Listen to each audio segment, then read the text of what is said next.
Bonjour à tous, Boker Tov, j'espère que tout va bien. Alors, le Mishnah Berurah, aujourd'hui nous sommes au Siman 497, Katsaz, Dina Chana Yom Tov, le din de préparation le jour de Yom Tov, et il y a 17 séifim, 17 sous-parties.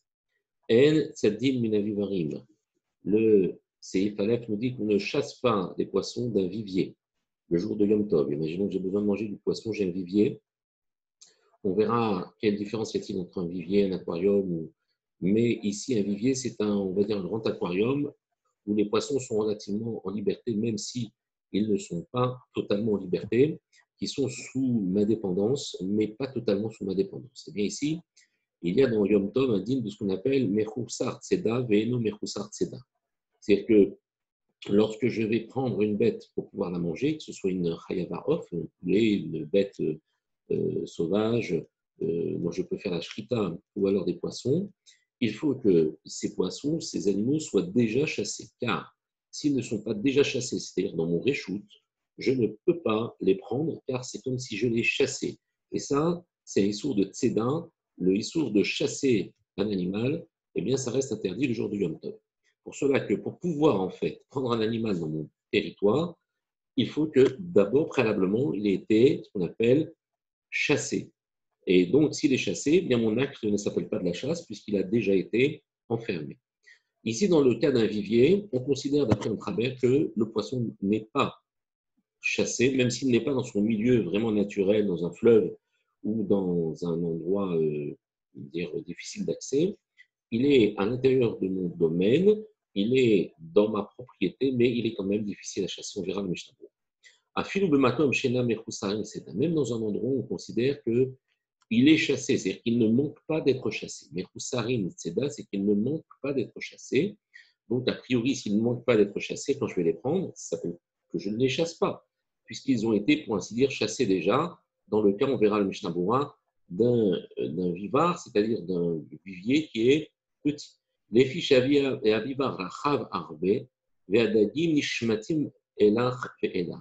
Il dit parce que le principe, c'est que le vivier, par définition, est large. Et comme il est large, arbe, beaucoup, ve'adagim nishmatim. Alors les poissons on va dire, se faufilent, fuient, elach ve'elach, et ils vont de part et d'autre. C'est pour ça que ça devient difficile à attraper. Le Mishnah Berurah, Min avivarim, ça veut dire quoi? Il s'agit d'une sorte de piscine remplie d'eau qui sont qui ont des cloisons de quatre côtés. Donc c'est une sorte de grand aquarium qui reproduit un petit peu le milieu vivant de l'animal. Ou minanahar l'autre D'accord. Et si c'est pour t'enseigner que d'un fleuve, je n'ai pas le droit de le prendre, de toute façon, ce n'est pas besoin de nous faire comprendre que c'est évidemment assourd, que dans un fleuve, lorsque je vais prendre le poisson, je vais le pêcher directement, puisqu'il n'est pas considéré comme déjà chassé. Parce que pour cela, il y a véritablement une tseda gmura, c'est-à-dire un acte de chasse qui est complet. Des assour, itzira ou trina, et c'est interdit au même titre que moissonner ou moudre, ou sh'are melachot, ou tout autre travaux qui sont interdits, kedelaril siman tatsa, comme on a vu dans le dans le siman 495, seif bet vegan mukse. Et c'est aussi indigne de mukse, donc il est évident que si le poisson n'est pas est dans son milieu naturel, dans un fleuve, c'est pas chaud que c'est interdit de chasser, même si j'en ai besoin pour manger, puisqu'on a dit que ce sont des mélachotes qui, même si elles servent à manger, sortent du principe comment dire, d'immédiateté. C'est-à-dire que lorsque je vais faire, par exemple, un acte de chasse, je ne vais pas simplement me contenter de chasser pour manger, je risque d'en arriver à chasser pour autre chose, comme par exemple labourer, semer, etc. En tout cas, parce que je ne peux pas avoir ça pour le même jour. Ce n'est pas possible. Quand bien même l'intention est pour manger, ici, ça reste interdit. Et donc, au même titre que tous ces autres travaux, chasser ou pêcher est interdit. même dans des endroits où il ne manque pas d'être chassé. Ce qui veut dire, chez Alia, un vivant katan, il a peut-être un petit vivier. Et donc, on va considérer que c'est comme une sorte d'aquarium. Ce petit vivier, eh bien, on dit que les poissons sont chassés puisqu'ils ne sont pas dans leur milieu naturel.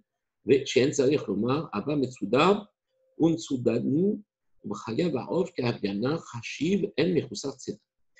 Pour tout ce qui, maintenant, est le fruit de la chasse, et comme par exemple Chaya Barov, par exemple une gazelle que je vais manger ou un daim que j'ai mis à l'intérieur d'un enclos, c'est pas shoot que cet animal est considéré comme chassé. Un poulet que je mets à l'intérieur d'une volière, il est considéré comme chassé.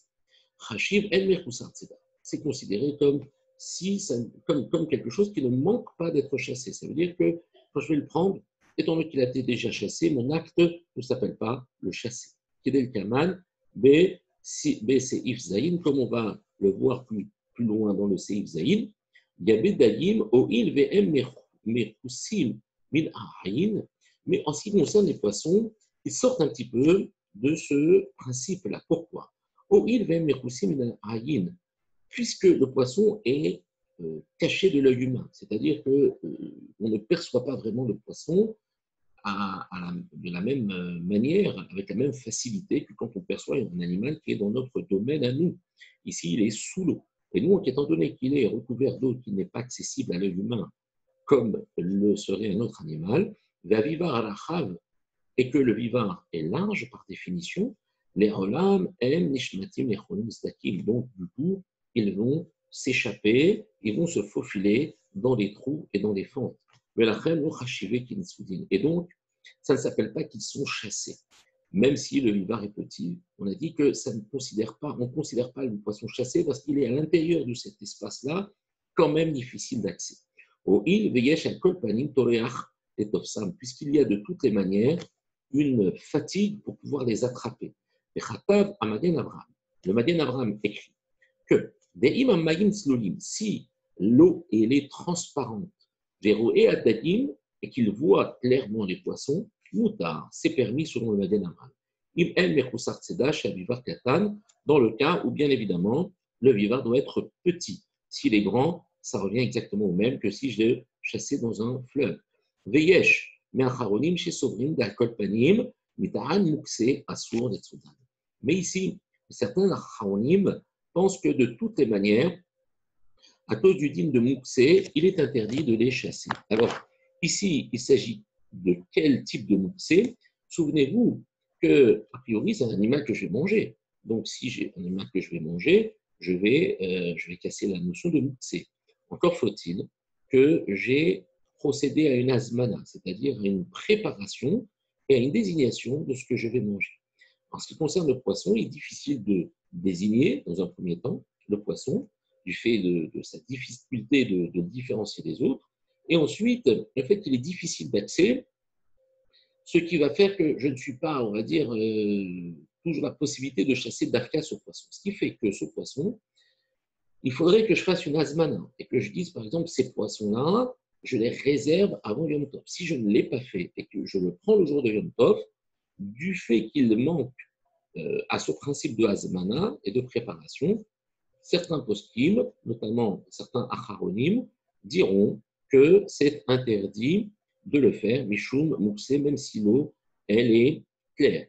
D'accord? Et donc, ici, les acharonim qu'on rapporte, c'est le grise, chez Isik basé à la Magen Abraham, ou maskim im attaz, yadato del attaz, vadai asur av beselonim mishum mukse.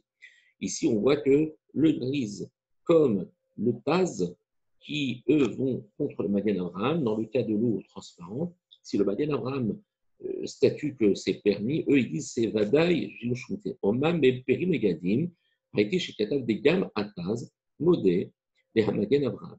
Mais d'après le Prim et Gadim, il semble que le Taz a l'air de pencher du côté du Magen Abraham, Besloulim, d'accord, et dans le cas de l'eau claire, même le Taz serait d'accord comme le Magen Abraham, qu'il aurait des possibilités de le pêcher, de le prendre à condition que le givard soit petit et que on n'est pas dans ce cas Donc, cette caractéristique d'animal qui manque à être chassé parce qu'il a encore une difficulté à être attrapé. On parle vraiment de quelque chose, d'un animal, d'un poisson qui est dans un petit vivant et dans une eau transparente. Donc, voilà pour aujourd'hui le Seif Aleph. Merci Hachem, à bientôt pour la suite. Kol Tov, B'Hatzlacha.